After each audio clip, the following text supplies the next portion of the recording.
আমার মায়েরা একটু কান লাগায় শোনেন, পর্দার গুরুত্বটা একটু বুঝে নেন।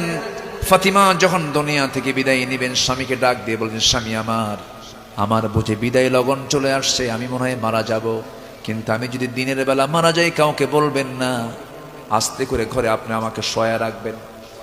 রাতের বেলা যদি মারা যাই কাউকে বলবেন না, দু একজন প্রতিবেশীকে ডাক দিবেন, আমার লাশটা গোসল করে আপনি দিবেন, ঘর থেকে বের করে নিয়ে কয়েকজনকে নিয়ে আপনি জানাজা অন্ধকারী করে দিবেন, যেন আমার লাশের চেহারা যেন কেউ না দেখে।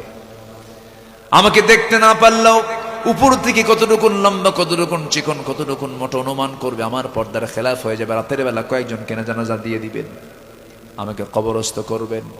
আবু যর গফারি রাতের বেলা স্বপ্নে দেখেন রাসূল তাকে বলছেন, আবু যর, আমার কলিজার টুকরা ফাতিমা নাই, আমার ফাতিমা দুনিয়া থেকে বিদায় নিয়েছে। ও আবু যর, যাও কবরটা খনন করো, তাকে দাফন করে দাও। আবু যর গফারির ঘুমটা ভেঙে গেল, সোজা আলীর বাড়িতে গিয়ে বলছেন, আলী দরজা খোলো, তুমি আমাকে সংবাদ দাও নাই, কিন্তু রাসূল আমাকে সংবাদ দিয়ে দিছে। কোদাল নিয়ে চলে গেছেন কবরে, কোদাল দিয়ে কবর খনন করতেছিলেন।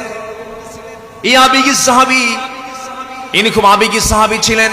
দিন গ্রহণ করে রাসূল বললেন, কাউকে প্রকাশ করতে দিও না, কোথাও গিয়ে বলতে যেও না, তোমাকে মেরে ফেলবে আরবের কুরাইশরা। তিনি করলেন কি, দিন গ্রহণ করেই কাবার চত্বরে দাঁড়ায় চিৎকার মেরে বলছেন, লা ইলাহা আশহাদু আল্লা ইলাহা। রক্তাক্ত হয়ে গেছেন আবু যর গফারি। রাসূল বললেন পরবর্তীতে, আবু যর, তুমি এমন করে প্রকাশ্যে বলতে গেলে, এখন আমি তোমাকে বাধা দিলাম, এরপরে তুমি কেন বললা হুজুর? এত বড় মহাসত্য আমি কেমন করে আড়াল করব? প্রয়োজনে মরে যেতাম, তবু হক আমি আড়াল করতে পারতাম না। যেরকম সুবহানাল্লাহ।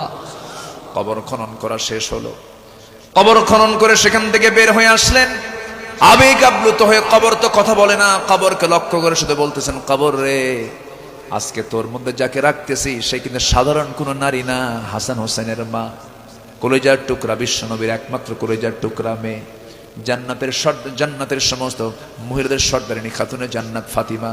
খবরদার, কবর, এই মহিলার সাথে অসম্মান আচরণ করা যাবে না। কিন্তু আবেগ আপ্লুত হয়ে কথাগুলো বলছেন।